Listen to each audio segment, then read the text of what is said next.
7h42 après donc l'immolation de Jamal Chahab devant une agence Pôle emploi à Nantes le 13 février dernier, et puis les 3 tentatives d'immolation survenues la semaine dernière ont porté donc à 5 en une semaine les gestes de désespoir face à la précarité et à l'impossibilité de trouver du travail. Le mal-être face à l'emploi, face au chômage qui semble aller croissant, peut être expliqué aussi par le rapport spécifique des Français au travail.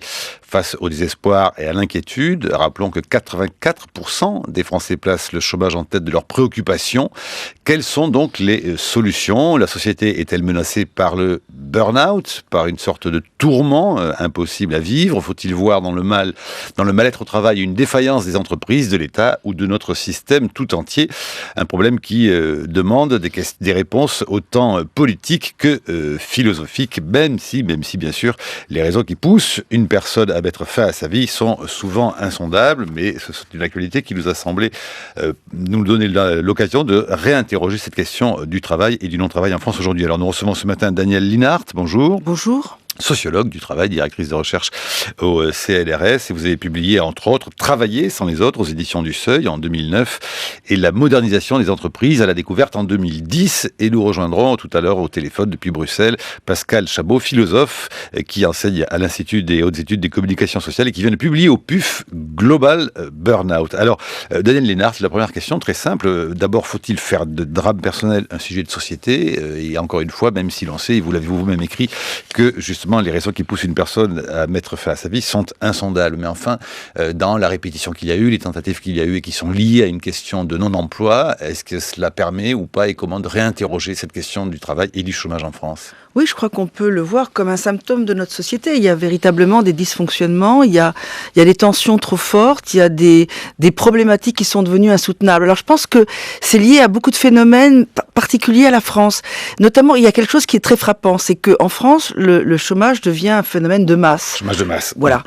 Donc on aurait pu penser que les personnes individuellement le vivent sans culpabilité énorme, puisque c'est devenu quasiment structurel. Or, le fait qu'il y en ait beaucoup...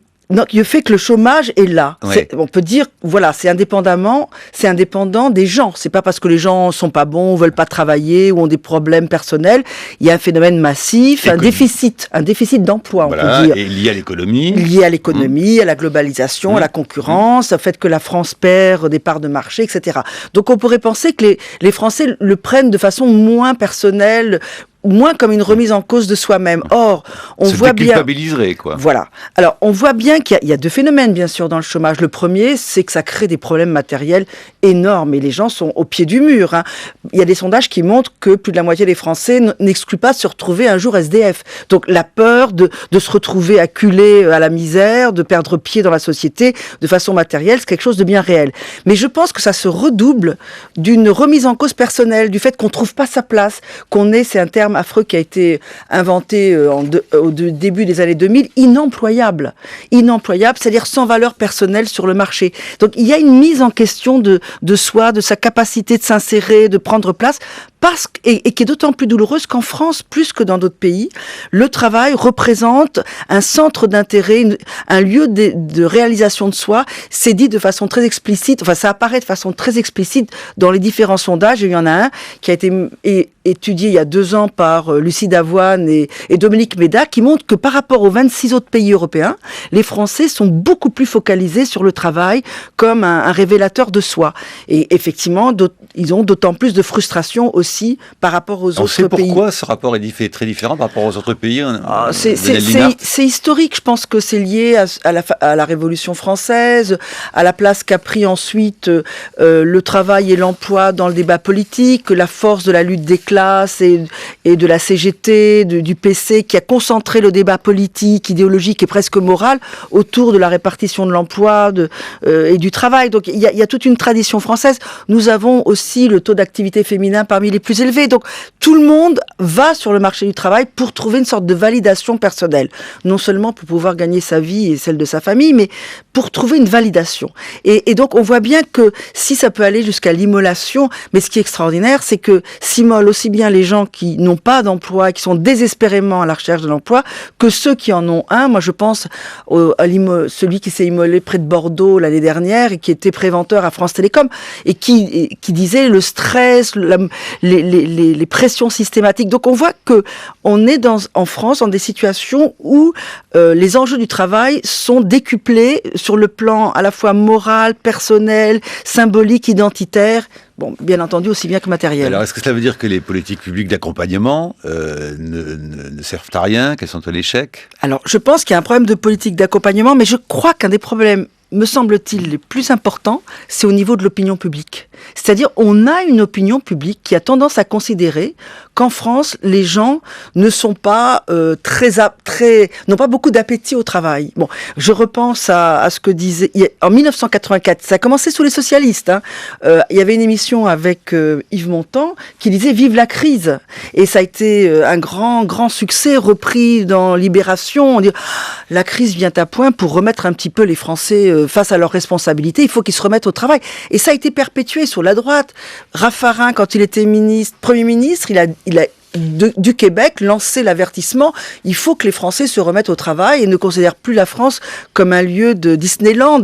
Ensuite, Sarkozy aussi lui-même, parlant de la réhabilitation de la valeur travail, comme si effectivement elle n'était pas valorisée. Alors, or, c'est une erreur fondamentale. En même temps, il faut dire que l'actualité du jour ne nous arrange pas. Linhart, vous êtes au courant, vous avez vu l'exclusivité dans les Échos, je l'ai cité tout à l'heure dans le coup d'œil, le PDG de Titan, qui devait plus ou moins peut-être racheter l'usine d'Amiens Nord, a dit non, je rachète pas cette usine à Montebourg, et il lui a fait une lettre et il lui a dit écoutez, moi j'ai visité cette usine plusieurs fois, les salariés français touchent des salaires élevés, mais ne travaillent que 3 heures par jour. Ils ont 1 heure pour les pauses, le déjeuner, rediscutent 3 heures et travaillent 3 heures. Bon. C'est une illustration de ce que je dis. Il y a vraiment cette idée qu'en France, il y a un problème par rapport au travail. Or, c'est l'inverse. C'est vraiment l'inverse, objectivement. La productivité horaire est une des plus fortes dans le monde. L'intensification, la densification du travail a suivi les 35 heures. Or, on ne retient que les 35 heures. On dit la France, effectivement, un code du travail protecteur, les 35 heures, des privilèges, etc. Ça ne rend pas du tout compte de l'état d'épuisement dans lequel se trouve la majorité des Français, dont une grande partie d'ailleurs travaille beaucoup plus que 35 heures. Mais même ceux qui sont à 35 heures ont une telle densité du travail, intensification, pression, que véritablement ils sont complètement submergés par l'effort lié au travail. Donc, et l'opinion publique, malgré tout... Vous parlez de tourment, vous, entre autres, oui. La question du tourment dans travailler sans les autres au seuil. Mais je crois que le travail tourmente les salariés dans le sens où non seulement ils ont des pressions, ils ont des missions, ils ont des objectifs extrêmement surdimensionnés, mais en même temps, il y a une remise en question de leurs valeurs en permanence. Ils sont évalués, jugés, jaugés, on les met au défi, on leur demande d'être totalement disponibles, loyaux, flexibles. Il y a des chartes éthiques, des codes déontologiques pour définir les vertus du salarié. Donc ils sont pris dans leur intimité, dans leur personnalité entièrement, et véritablement le rapport des Français au travail, c'est celui-là, c'est-à-dire un engagement subjectif extrêmement profond, la volonté de bien faire, la volonté d'y arriver, le sens des responsabilités, et ils se trouvent pris en charge en quelque sorte par un management qui est basé sur la défiance à leur égard. Je crois qu'un des problèmes de la France, c'est que le management, mais aussi l'opinion publique, est dans une situation de défiance à l'égard, je reconnais, oui. de défiance totale par rapport aux salariés. Il faut tout le temps les contrôler, les surveiller, mettre la pression. Bon, je vais profiter de votre lapsus quand même. Du coup, vous dites alors quand même, bon, Linhart, il y aurait d'un côté les bons, les salariés, et les méchants, les patrons et les managers. Non, je dis pas ça du tout. Non, je dis pas ça. Je dis que nous avons. Vous avez quand même écrit le salarié est un ennemi à fragiliser, à affaiblir et à isoler. Oui. Pourquoi ? Parce que il y a cette idée du management français qui baigne dans l'opinion publique, dans cette opinion publique que j'essayais de décrire, et qui pense que le patronat français ou les directions d'entreprise sont lourdement handicapés dans le cadre de la concurrence mondiale, de la globalisation, par un corps de salariés qui sont pas du tout adaptés aux défis contemporains. Et ils ont une vision des salariés français comme rebelles, réfractaires, faisant de la résistance. Alors, il y a voulant travailler le moins possible ou ne voulant travailler qu'à leur tête. C'est très intéressant de se souvenir qu'il y a par exemple Philippe Diribin, qui est un sociologue, qui montrait que les Français mettent leur honneur dans le travail et veulent être, eux, des bons professionnels et souvent en faire à leur tête. Donc il y a cette idée du point de vue du management français qu'il faut véritablement exercer une pression temporaire, transitionnelle, on peut dire, pour une génération sur les Français, de façon à créer une sorte de métamorphose identitaire, à les transformer pour qu'ils acceptent de rendre les armes. Et le mot-clé de ce management étant le mot adaptation ? Adaptation et adhésion. Carlos Ghosn, quand il disait j'accepte de renoncer à 16 ou 30% de ma part variable, etc., il disait c'est pour que les ouvriers français adhèrent. Voilà. Il y a cette idée, il faut faire adhérer les salariés français aux nouvelles politiques qui se mettent en place et qui sont liées à la nature des contraintes économiques. Mais les Français, ils demandent qu'à s'adapter, ils ne demandent qu'à faire du bon travail, ils ne demandent qu'à être utiles socialement et à pouvoir se réaliser dans leur travail. Alors, je pense qu'il y a une sorte d'énorme malentendu. Il n'y a pas d'un côté les méchants et les gentils, mais il y a une incompréhension. On lit aussi beaucoup d'études qui montrent que les patrons français sont eux-mêmes très inquiets de cette question de l'adaptation à la mondialisation, de cette question de compétitivité, des marchés. Je crois qu'ils sont traumatisés. Ils sont persuadés que c'est de leur devoir de procéder à ce réajustement, cette réadaptation de l'état d'esprit des salariés français pour qu'ils soient efficaces et performants dans le cadre de la concurrence mondiale. Mais ils ont l'impression qu'ils ont véritablement une marche forcée à faire et que c'est pénible, c'est dur, mais ils pensent que c'est une question de génération. Et que ensuite, les Français comprendront qu'ils doivent être en quelque sorte les alliés inconditionnels de leur entreprise, de leurs dirigeants. Et on en est loin parce que les Français ont un rapport personnalisé à leur travail, un rapport de professionnel en y mettant des attentes de réalisation, d'utilité sociale. Et je crois que c'est là qu'il y a des compromis à trouver. Est-ce que cela veut dire tout de même alors qu'il faudrait quoi, être un peu plus dilettante, un peu plus contemplatif, comme l'emploie Pascal Chabot dans son rapport au travail, Daniel Linhart? Non, je pense qu'il faudrait que le management accepte de faire confiance à la bonne volonté, à la professionnalité des salariés français, qui sont véritablement à la recherche de la possibilité de se retrouver dans leur travail, de se reconnaître dans leur travail. Et donc, au lieu de les surcharger, de les malmener, de les vider de leur expérience, parce qu'il y a cette idée que plus les salariés ont d'expérience, plus ils pourront s'opposer à leur hiérarchie ou imposer un autre point de vue. Donc, ce qu'on voit à l'heure actuelle, qu'est-ce que c'est? C'est une immense précarisation subjective des salariés à travers un changement perpétuel. Dès qu'ils sont à l'aise dans leur travail, dès qu'ils ont le sentiment de maîtriser, de bien dominer leur travail, parce qu'ils ont l'expérience, ils savent qui, à côté d'eux, peut être une personne ressource, et bien, dès qu'ils ont ce sentiment de sérénité relative au travail, on restructure, recompose les départements, on change les métiers, on fait un peu la chaise musicale, etc. Et tout le monde change. Et donc, les salariés se trouvent épuisés dans des processus de désapprentissage, réapprentissage successifs. Et encore, les salariés peuvent faire entendre leur mal-être et leur tourment. Daniel Linhart, quid aujourd'hui, les pieds sur terre de Sonia Kronlund, à 13h30, parlera de tous ces ouvriers de l'intérim qui, eux, sont les gens invisibles de cette société et de ces statistiques. Mais vous avez parfaitement raison, parce que la population précaire est celle qui est effectivement la plus dépendante, la plus fragilisée, qui a le moins la capacité de résister et de s'opposer. C'est un fait. Il faut savoir que en termes quantitatifs, ça ne grandit pas énormément, c'est plutôt en termes de flux.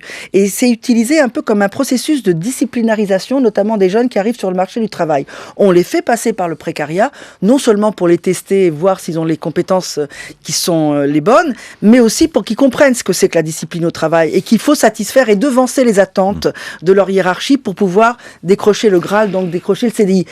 Mais ce qui est le plus important, c'est que la population des CDI et des fonctionnaires est elle-même attaquée dans cette perspective. Il y a une sorte de volonté de les déstabiliser pour qu'ils rendent les armes et qu'ils acceptent d'endosser un peu la philosophie, la rationalité, les critères de leur direction. Pour terminer cette première partie, Daniel Linhart, vous affirmiez il y a un an dans le magazine Regard que les politiques menées par Nicolas Sarkozy ont intensifié les tendances préexistantes à ces questions de la dégradation dans le monde du travail. Mais est-ce qu'aujourd'hui la majorité actuelle fait mieux? Non, honnêtement, je ne vois pas de distinction. Quand on entend que, par exemple, le ministre Valls dire attention aux explosions sociales, comme on pourrait dire attention aux banlieues, à la délinquance, etc. Je pense que c'est aussi là une incompréhension de ce qui se joue. On peut absolument pas considérer que les ouvriers qui essayent de sauver leur entreprise ou de sauver leurs emplois puissent être considérés comme des délinquants, des terroristes. Ce sont des gens qui sont dans un désespoir total et qui peuvent avoir, parce qu'ils sont menacés collectivement, une vision collective. Et c'est là qu'ils deviennent dangereux. Un des problèmes, et je finis là-dessus, c'est que la douleur, la souffrance qui va jusqu'au suicide est un symptôme de l'individualisation systématique dans laquelle se trouvent les salariés français. 8h et presque 18 minutes. Je salue Pascal Chabot qui est en ligne. Bonjour Pascal Chabot. Bonjour. Vous nous entendez très bien. Alors pour pas que vous soyez défavorisé dans le débat du fait que nous ne vous voyons pas, quand vous voudrez prendre la parole, notamment après Brice Couturier, vous pourrez vous racler bruyamment la gorge. Je vous remercie. Salut Brice Couturier. Bonjour Marc, moi je Burnout. Moi ça va, hein. Et vous? Je m'abstiens. Écoutez, l'expression burn-out est née dans le monde des psychiatres et psychologues spécialisés dans le traitement des toxicomanies. Elle désignait alors l'état d'hébétude dans lequel peut parvenir un grand drogué en phase terminale lorsqu'il ne reste plus rien à brûler de son psychisme, que son esprit a été dévasté par la drogue. Ces dernières années, elle en est venue à désigner en effet une forme d'épuisement psychique attribuée à un autre excès, l'excès de travail. Ou plus exactement le stress résultant des nouvelles formes qu'a pris le travail. C'est le psychiatre Christophe Dejour, avec son livre manifeste Souffrance en France, qui le premier a alerté sur les dégâts que le stress au travail peut causer sur la structure même de la personnalité. Première remarque.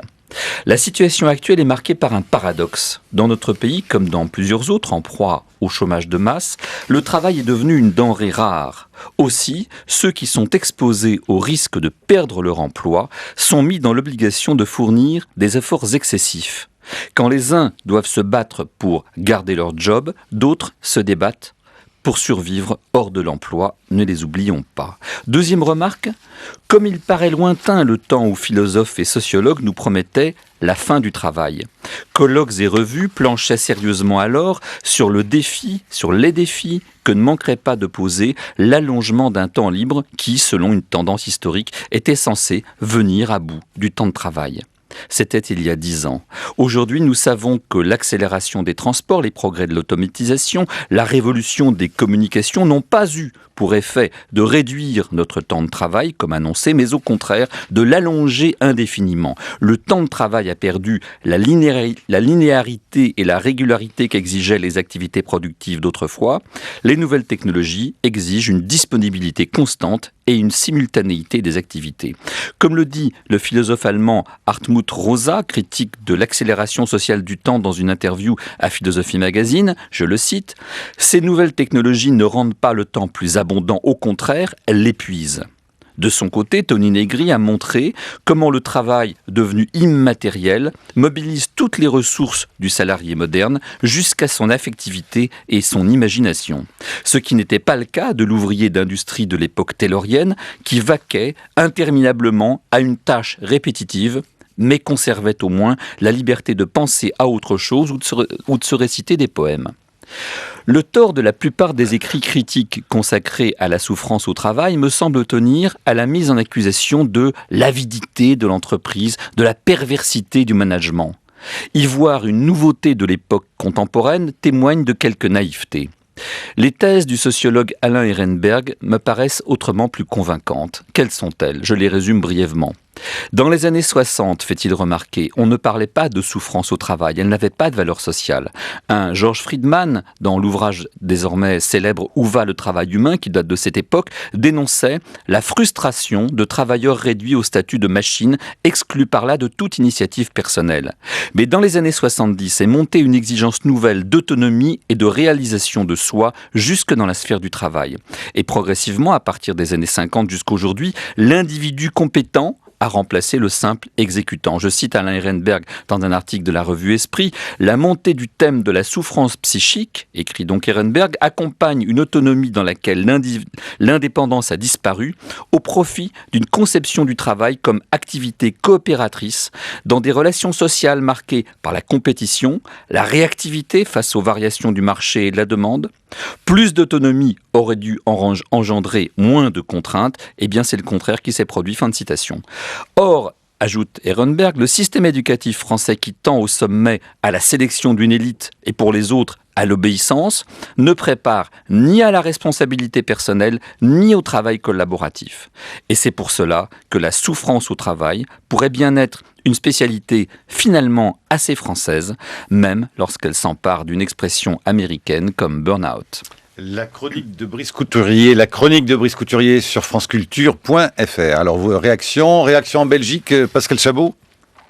Réaction en disant effectivement par rapport à la fin de la chronique que il me semble pas que la souffrance au travail soit uniquement française. C'est vrai que le mot burn-out est d'origine américaine.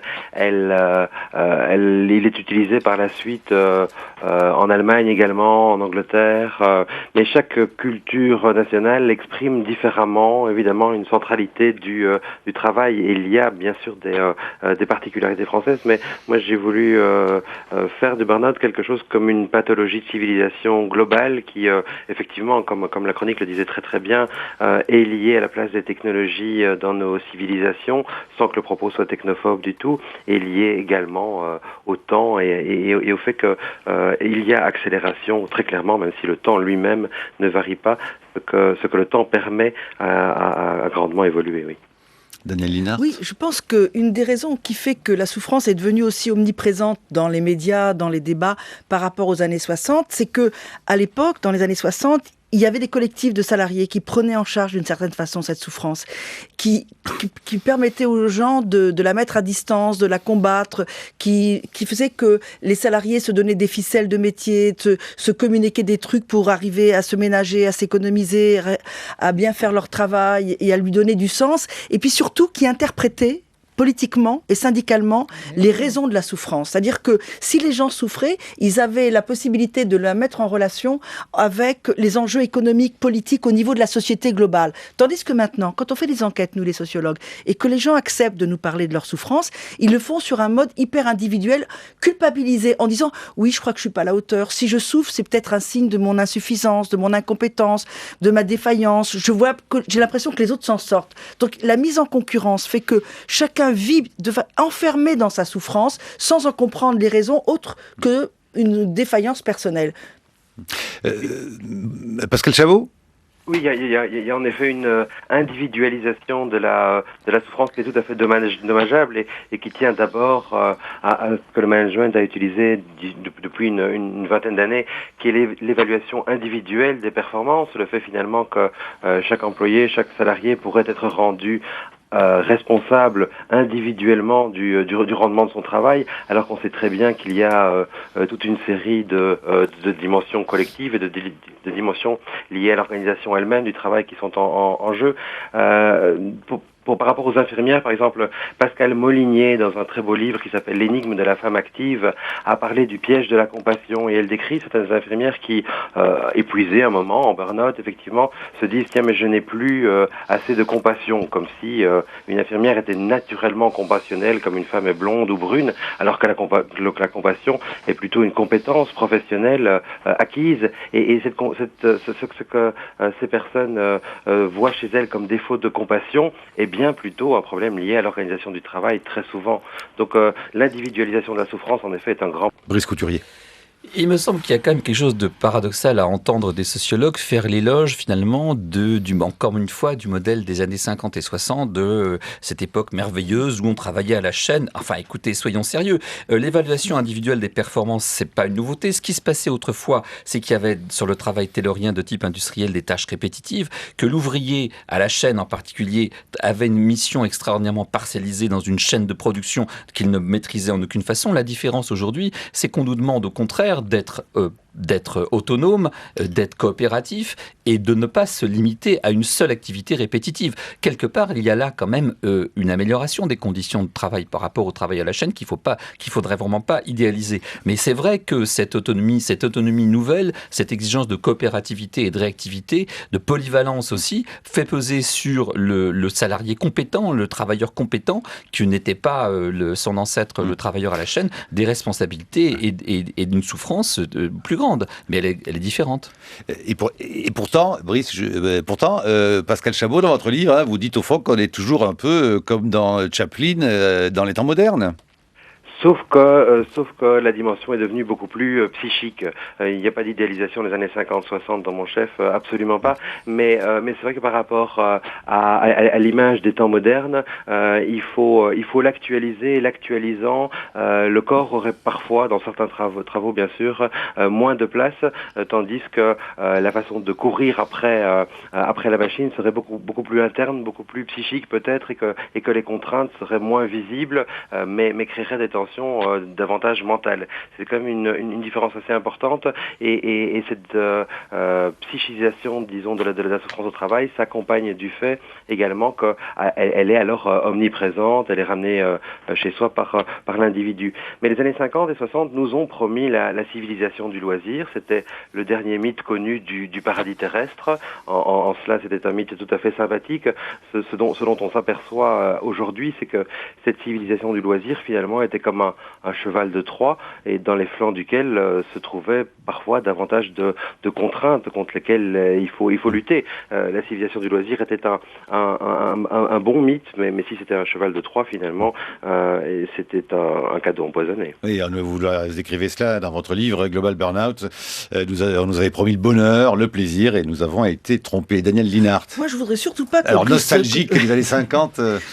Je pense que les sociologues sont nostalgiques des années 50, 60, 70. Pas du tout. On a dénoncé à l'époque les méfaits de ce travail en miettes. On était les plus opposés à l'autoritarisme taylorien, etc., etc. Et je pense qu'il ne faut pas sous-estimer la souffrance morale de l'époque. Il n'y a pas qu'une souffrance physique. Les gens étaient étouffés par la norme, par l'horizon bouché, par le côté tatillon, autoritaire, etc. Non. Par contre, il y a un aspect qui était réellement protecteur et qui a disparu. C'était la qualité du lien social dans l'entreprise. Les gens n'étaient pas en compétition, en concurrence. Ils avaient au contraire le sentiment de partager un même destin. Et donc, il y avait de la solidarité, il y avait de l'entraide, il y avait des espérances collectives, il y avait des valeurs partagées. Et ça a aidé simplement à supporter une souffrance qu'on dénonce et que je continue à dénoncer maintenant. Alors, mais ce qui s'est passé entre-temps, certes, le travail est devenu plus, entre guillemets, intéressant, polyvalent, riche, demande plus d'engagement subjectif, mais dans une situation d'extrême fragilité de chacun des salariés. Qui aurait pu imaginer une seule seconde dans les années 60 qu'un ouvrier aille tout seul dans le bureau de son chef, se voir imposer des objectifs personnels et se voir évaluer individuellement. Avant, il y avait un nombre de pièces à faire dans sa journée, il y avait pas besoin d'évaluation, parce que par définition, la chaîne arrivait jusqu'à lui et qu'il était obligé au fur et à mesure. Là, la différence est que comme il est très difficile d'évaluer le travail et la compétence dans le cadre des relations professionnelles toutes nouvelles, qui sont celles de cette polyvalence et de cette collaboration, évidemment, il y a une nécessité d'évaluation. Mais elle est complètement irréaliste. Avant, elle évaluait de facto. Elle ne repose sur rien. Ils inventent des objectifs. Ce qu'il faut savoir maintenant, c'est qu'il y a une mobilité systématique des cadres. Donc, ils ne connaissent pas la réalité du métier des gens, la réalité du travail de leurs subordonnés. Ils fixent des objectifs complètement surréalistes, folkloriques. On va en parler, je pense, tout à l'heure de l'évaluation. Et donc, on va du coup en parler même tout de suite. Le problème, c'est pas la nature du travail qui s'est enrichie. Au contraire, on la célèbre, on la salue. C'est que les gens sont plongés dans des conditions qui leur rendent le travail extrêmement difficile. Là est le problème. Alors justement, Pascal Chabot, Daniel Linhart, Caroline, Elias Scheff et Brice Couturier, question qui a été posée à Angélique Delray. Et si notre obsession de tout noter avait aussi donc une responsabilité dans ce fameux out global. Écoutez Angélique Delray, philosophe, qui publie La tyrannie de l'évaluation. C'est aux éditions de La Découverte. Et elle dénonce au fond l'évaluation chiffrée et permanente. Et puis ce paradoxe de ce que tout de même les évalués aiment en même temps l'être. On a effectivement un besoin d'évaluation aussi bien au niveau personnel que au niveau du travail, mais cette évaluation n'en est pas une. Elle évacue complètement la question de la valeur, c'est-à-dire aussi la question du sens. Et si beaucoup de personnes adhèrent en fait à ce système, pour autant il entraîne des effets nuisibles qui font que finalement on fait le contraire de ce pourquoi on agit. Je pense par exemple aux chercheurs qui sont amenés à cause de cette compétition à ne plus pouvoir véritablement chercher parce que ils cherchent à publier de plus en plus. Ces politiciens finalement qui disent la politique d'une chiffres nous empêchent de faire véritablement notre métier. Et c'est là le véritable problème, c'est-à-dire qui fait que les acteurs sociaux ne se retrouvent plus dans ces objectifs et éprouvent de véritables contradictions qui les fait souffrir et qui les conduit parfois au suicide. Voilà, Angélique Delray au micro de Christophe Payet les matins, Daniel Linhart. Ah oui, moi je pense que les évaluations, tout le monde en veut, et surtout... Voilà, en fait, vous notez bien tout de même, hein, tout le monde en veut. Non, je dis, attention, tout le monde veut des entretiens au cours desquels il est possible d'exposer les problèmes de travail et de trouver des solutions à des difficultés auxquelles chacun est confronté en permanence dans son travail. Donc, pouvoir parler de son travail, pouvoir dire ce qui ne va pas, comment l'améliorer.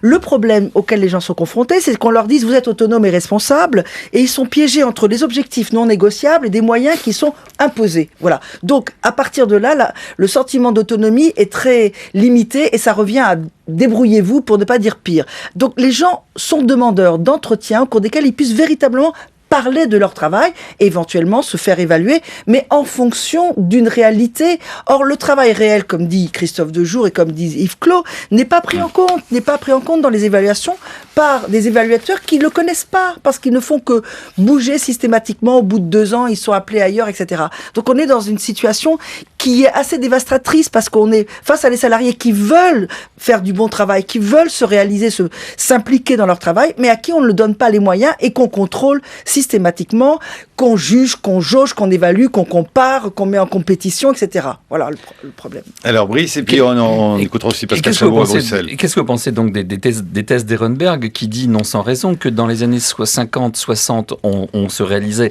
hors du travail. Le travail, c'était un temps contraint qu'on abandonnait au capitalisme, enfin au système, pour pouvoir avoir une vie à côté qui était les vacances, le temps libre, les loisirs. Et qu'aujourd'hui, la grande différence, c'est qu'on cherche à se réaliser dans son travail. C'est pourquoi ce besoin de reconnaissance qu'éprouvent aujourd'hui les travailleurs, parce que le travail a envahi leur vie en réalité, contrairement encore une fois aux pronostics qui étaient faits encore il y a une douzaine d'années, l'évaluation est une manière de reconnaissance. Mais je voudrais changer de thème pour en aborder un autre qui me paraît très important. Parce que sur l'évaluation, j'aurais voulu avoir l'avis de Chabot, Brice. Après, je poserai une autre question. Alors, Pascal Chabot, sur cette question d'évaluation, vous parlez, vous, du mensonge des mots modernes du management dans l'évaluation, l'adaptation. Vous dites que ce sont des mots au fond assez traîtres. L'évaluation.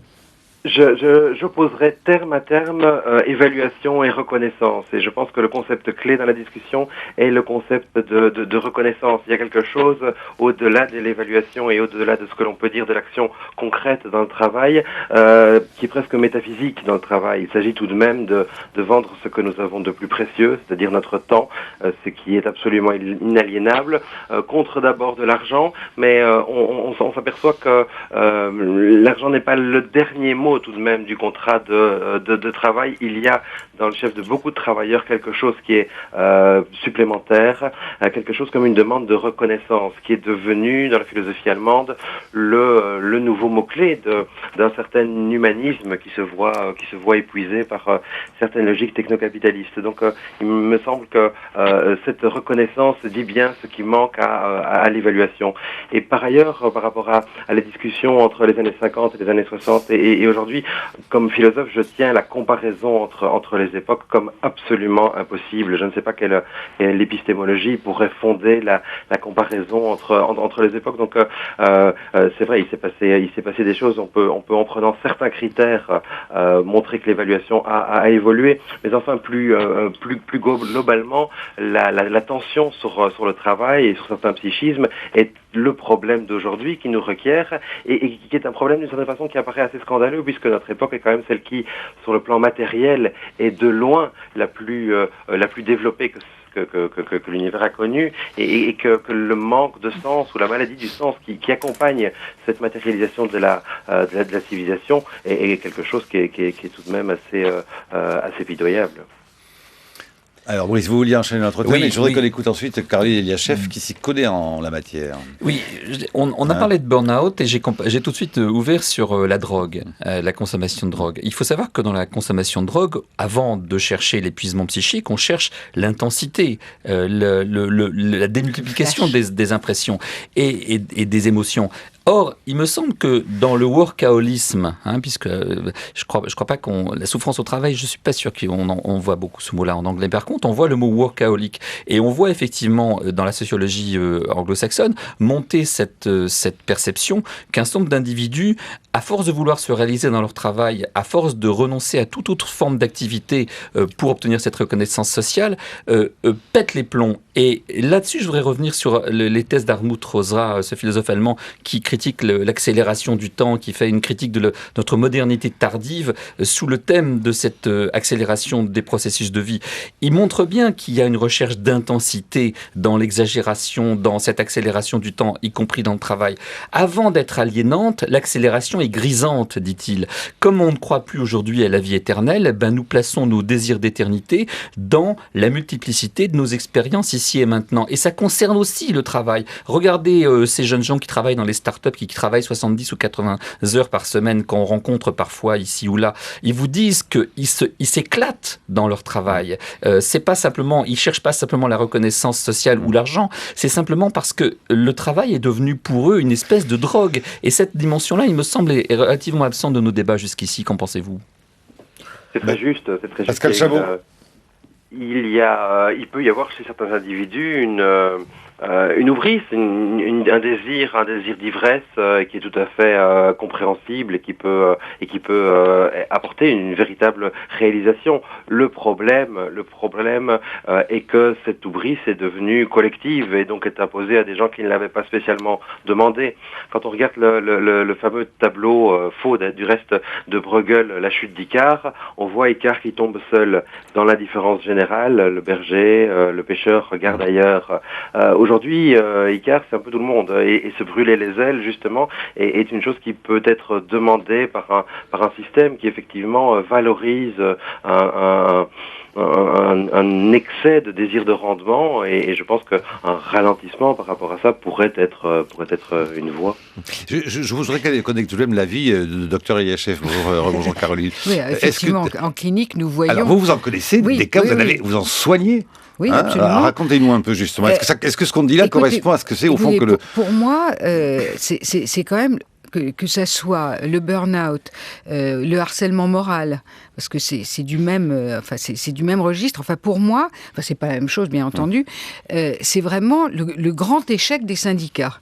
C'est-à-dire que les gens, effectivement, sont seuls, complètement seuls et vont voir le psychiatre. C'est-à-dire il n'y a plus du tout de prise en charge, ni amicale, ni collective, et encore moins dans l'institution. Alors, c'est des personnes qui viennent nous voir et on oblige à s'arrêter. Quelqu'un qui vient vous voir, est-ce que c'est lui qui vous dit qu'il est en train de vivre un burn-out ? C'est vous qui lui dites que vous êtes en plein burn-out ? Comment ça se passe ? C'est nous qui faisons évidemment, tout peut arriver, parce que dès qu'on dit quelque chose, évidemment, il y a des exceptions. Mais c'est pas des personnes qui disent, en disant « j'ai un burn-out, arrêtez-moi », c'est le contraire. C'est des personnes qui disent « je n'arrive pas à travailler autant que je le voudrais ».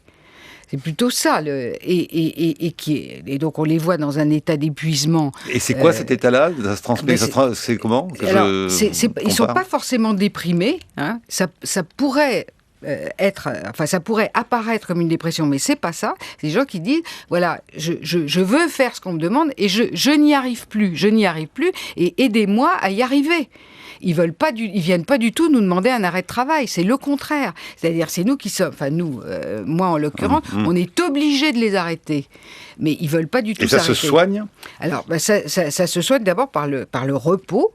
Le repos, par l'isolement par rapport à leur ordinateur, leur téléphone portable, etc. On coupe tout. Ça dure longtemps. Il faut vraiment les isoler, soit chez eux quand c'est possible, soit en les hospitalisant. C'est des motifs d'hospitalisation, parfois longs. Et ça n'est pas forcément, il n'est pas forcément nécessaire de leur donner des médicaments. Ça dépend évidemment de comment ils étaient avant, de qu'est-ce qui se passe, etc. Il ne faut pas confondre burn-out et dépression, c'est ce que vous dites. Ce n'est pas nécessairement des gens déprimés, entre guillemets, c'est encore autre chose. Ça peut être associé, tout peut être associé. Vous pouvez en même temps avoir la rougeole et la coqueluche. Mais c'est pas la dépression qui est le signe du burn-out. Voilà, donc c'est quand même très particulier. Mais si vous voulez, la notion d'isolement, elle est très très frappante. Alors évidemment, nous, on la voit pas d'emblée parce que justement, nous voyons les gens un par un. Hein, on ne voit pas la société au travail. Donc, au premier abord, on n'est pas tellement surpris. Et puis finalement, on se dit, mais qu'est-ce qui se passe dans cette société pour que ça se passe comme ça? Et alors, la sortie du burn-out, c'est ça qui est intéressant. Est-ce qu'on en guérit? Alors, oui. On en guérit, mais pour se réinsérer, c'est-à-dire pour retrouver le travail, etc., la façon dont ces personnes sont accueillies à nouveau dans l'entreprise va jouer un rôle majeur. Oui, parce que quoi, on va les désigner comme des ratés, des faibles. Non, ça dépend. Parfois, il y a une prise de conscience. C'est souvent des gens très performants. C'est souvent les gens les plus performants. Oui, c'est ce que vous dites, hein, Pascal Chabot, dans votre livre. Hein, l'homme qui subit ou la femme qui subit un burn-out n'est pas un paresseux, bien au contraire. Mais ça, on l'a déjà dit. Hein, voilà. Et donc, la façon dont il est accueilli en revenant va être très importante. C'est-à-dire, si les gens qui sont autour de lui se sont posés des questions et se disent, oui, il faut peut-être changer quelque chose, et cette personne peut participer au changement qui va advenir, à ce moment-là, ça se passe très bien. S'il est accueilli comme un mouton noir en disant qu'il a révélé quelque chose qu'il ne fallait pas voir, alors les choses sont très difficiles. Donc vraiment, ça implique l'ensemble des personnes avec qui cette personne travaille. Et Caroline, dans son livre, Pascal Chabot renonce à traduire burn-out, mais en étudie l'étymologie, cette question donc de brûler. C'est quelque chose que vous voyez, vous, cette idée où la personne se consume complètement. C'est un épuisement. Comme on le voit rarement, c'est un épuisement. C'est quelqu'un qui brûle. Oui, moi je le vois plutôt, les personnes que j'ai vues comme un épuisement d'une personne qui ne veut pas reconnaître qu'elle est épuisée. C'est ça, il y a des personnes qui sont épuisées et qui viennent vous dire « je suis épuisée, arrêtez-moi ». Je suis crevé, arrêtez-moi. Ça, c'est pas un burn-out. Ouais. Alors Daniel Linhart. Oui, ce que je voudrais dire, c'est qu'il me semble que le burn-out est d'autant plus présent que la personne est dans un conflit de valeurs. C'est-à-dire que ses valeurs professionnelles, sa volonté de bien faire, de faire selon les règles de l'art, les règles du métier, la conduisent à avoir besoin de plus de temps, de pouvoir mieux fignoler son travail, de rechercher la qualité, alors qu'on lui demande de faire vite et de faire selon des critères qui ne lui conviennent pas. Et je crois que c'est cette contradiction, cette tension interne qui aggrave beaucoup le sentiment d'épuisement et le sentiment d'être en contradiction avec soi-même, même si on veut bien travailler, on est obligé de piétiner certaines des valeurs que l'on porte. Et je crois que cette tension émotionnelle aggrave le sentiment de burn-out et fait en sorte que la personne ne veut pas partir parce qu'elle cherche tout le temps à résoudre ce conflit, cette tension.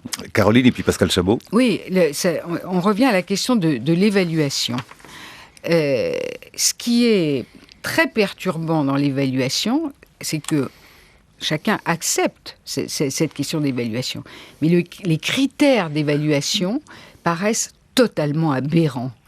C'est-à-dire que les évalués ne participent pas à l'élaboration des critères d'évaluation. Et là, il y a une tension absolument incroyable. Moi, j'ai vécu à l'hôpital et je dois dire que j'ai trouvé ça abominable, de nous imposer des critères qui correspondaient à rien de ce qu'on faisait. Hein. Et effectivement, si on est solidaire et qu'on dit, écoutez, vos critères, ils nous conviennent pas, nous allons élaborer nos propres critères, on propose quelque chose, que ça soit accepté ou pas n'est pas tellement le sujet. C'est la question de pouvoir réfléchir à comment on voudrait être évalué et qu'est-ce qu'on peut faire. Et si on est seul, acteur. Effectivement, impossible. Si on est seul, on internalise le combat, le débat. Au lieu d'en faire quelque chose de... Oui. Alors, je voudrais recueillir aussi le témoignage de Pascal Chabot, les commentaires de Pascal Chabot à Bruxelles. Oui, sur le profil des personnes qui traversent cette épreuve, d'abord, effectivement, ce sont les plus zélés, les soutiens les plus fidèles du système, et c'est pourquoi ça fait peur. C'est tout sauf une maladie de tir au flanc ou de fainéant. Si on veut un analogue dans l'histoire, on peut le trouver dans l'ascédie monastique qui, effectivement, touchait au Moyen-Âge les moines les plus pieux, ceux qui ne reculaient jamais devant une prière supplémentaire. La perte de la foi, vous dites, hein, ça a un rapport. La perte de la foi, oui. Et l'ascédie a été qualifiée par l'Église médiévale de péché péché mortel, beaucoup de théologiens ont réfléchi sur finalement ce début d'athéisme. Et de la même façon, il y a quelque chose comme chez les personnes qui ont remis en question le sens de leur engagement dans le système technocapitaliste actuel, comme un athéisme ou comme une façon de ne plus y croire totalement. Et c'est pourquoi il peut y avoir déni, c'est pourquoi cela peut faire peur, c'est pourquoi également ce peut être l'occasion d'une métamorphose ou d'un changement. Et ici, sans romantisme, sans romantiser du tout la question de la souffrance psychique, mais il est clair que quelqu'un qui s'arrête un moment parce qu'à tel moment de sa vie, cet arrêt est nécessaire et qui se pose des questions liées à la valeur de son engagement, liées au sens de son travail et liées au fait que son temps unique, il le consacre uniquement à une activité qui n'est peut-être pas tout à fait centrale. Cette personne-là, pour moi, un philosophe n'est pas dans une voie mauvaise. Au contraire, la métamorphose peut être tout à fait profitable de la même manière que au niveau plus global par rapport à l'épuisement des ressources de notre planète, non pas les ressources humaines cette fois-ci, mais les ressources de la biodiversité. Eh bien, par rapport à cela, une métamorphose et un changement est aussi souhaitable. Brice. Alors la question de l'ascédie, parce qu'effectivement c'est un des points vraiment intéressants du livre de Pascal Chabot, cette comparaison entre ces moines qui par excès de mysticisme finissent par tomber dans l'apathie, la paresse et ne veulent plus et finissent par ne plus croire en Dieu. On pourrait demander à Pascal Chabot si la démission de Benoît XVI est un burn-out par exemple. Tiens, c'est une très bonne question. M'amène à évoquer un philosophe que j'aime beaucoup et qui est en voie de redécouverte grâce à la petite Vermillon qui est en train de publier la totalité de son œuvre, c'était Jacques Ellul, qui est mort il y a si peu de temps, qui était un des grands penseurs protestants. Et on vient de publier justement cette semaine les textes que Ellul avait consacrés au travail sous le titre Pour qui, pourquoi travaillons-nous. Et ce qui me frappe beaucoup dans le travail de Ellul sur le travail, c'est qu'il montre que contrairement à une propagande bien organisée, la Bible ni l'Évangile, enfin le Dieu des chrétiens et des juifs n'a jamais considéré que le travail était une vocation et une manière de rendre grâce à Dieu. Pour Ellul au contraire, si l'Église a tant valorisé le travail, en fait à partir du XVIe et surtout des Lumières au XVIIIe siècle, c'est uniquement par opportunisme politique dans le cadre de son alliance toute nouvelle avec la bourgeoisie. Il ne faut pas oublier la fameuse phrase de Voltaire, le travail éloigne de nos vies trois grands mots, l'ennui, le vice et le besoin. Donc effectivement, c'est vraiment à partir de la philosophie bourgeoise des Lumières que l'Église embraye le discours sur la nécessité du travail. Avant, c'est pas du tout le cas et Ellul le montre à partir d'exemples très, très crédibles. Pascal Chabot. Oui, tout à fait, mais Ellul est toujours très lucide dans ses analyses, à ceci près, et là c'est un bémol, que sa technophobie viscérale ne permet pas de faire de lui beaucoup de choses dans le débat actuel sur le travail, parce que le propos par rapport au burn-out ne peut pas être un propos technophobe. Au contraire, c'est pas l'outil lui-même, c'est pas la technique elle-même qui est en jeu, à mon sens. C'est une utilisation dévoyée de la technique qui n'a en vue que le rendement. Par rapport à cette question-là, je jouerais plutôt Simondon contre ou avec mais contre Jacques Ellul. Nous arrivons quasiment au terme de cette émission. Cela dit, pour aussi alors revenir à des chiffres, il y a tout de même des chiffres inquiétants. Daniel Linhart, une enquête révélée mi-décembre 2012, révélait qu'au fond, il y avait qu'un enseignant aujourd'hui sur 10 est en état de burn-out. Oui, mais je crois que les enseignants sont peut-être en pointe de la catégorie des gens qui souffrent de burn-out, mais c'est quelque chose qui est très diffusé et à des postes même très très subalternes. On pourrait être étonné de la façon dont les gens ont l'impression de mettre en vie leur jeu dans le travail et de mettre en question toute l'entièreté de leur personne, de leur personnalité. C'est ça qui est quand même inquiétant. On a un management qui s'est modernisé avec l'idée de dire aux salariés montrez-nous qui vous êtes, nous voulons des salariés excellents, nous voulons que vous les réalisiez dans votre travail. Il y a en quelque sorte ce que des sociologues cliniciens ont évoqué sous le terme d'un contrat presque narcissique. Nous allons vous fixer des défis, venez les relever et vous allez vous découvrir vous-même. Et du coup, on perd de vue les enjeux de la société, on coupe le cordon ombilical qui relie chacun aux autres, à autrui généralisé, et chacun est enfermé dans un périmètre extrêmement restreint d'une épreuve solitaire entre lui et lui-même. Et ça, le travail est une expérience qui devrait être beaucoup plus socialisatrice. Un mot, Caroline Eliachev, pourquoi est-ce que les femmes s'en sortent mieux, les femmes qui sont atteintes de burn-out Car elles ne mettent pas tous leurs œufs dans le même panier. les femmes ont toujours la vie quotidienne, elles ont les enfants, elles doivent s'occuper de beaucoup d'autres choses, elles ont plusieurs métiers.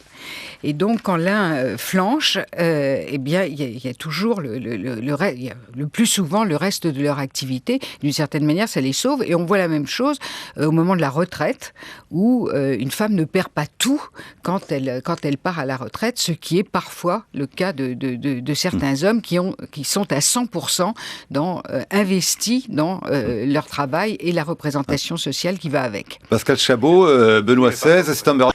Non, je pense que c'est l'âge, mais par rapport aux femmes, je ne suis pas aussi optimiste. Je pense que là, de très nombreux cas de burn-out sont plutôt féminins, et c'est vrai que le fait d'avoir plusieurs activités peut les sauver, mais le fait d'avoir plusieurs activités peut les épuiser, c'est vrai. Les épuiser, faire en sorte que certaines vies soient vraiment une course contre le temps entre les crèches et dans un monde professionnel qui souvent a été fait par des hommes et pour des hommes. Ce dont les disparités salariales témoignent encore. Donc, je suis pas du tout optimiste par rapport à la question du lien entre féminité et burn-out. Au contraire, ce sont peut-être elles qui font en sorte qu'il y ait aujourd'hui une véritable prise de conscience et la fin d'un déni, parce que tout cela est lié quand même à une culture très virile du travail, et nous méritons mieux, me semble-t-il. Nous arrivons quasiment au bout.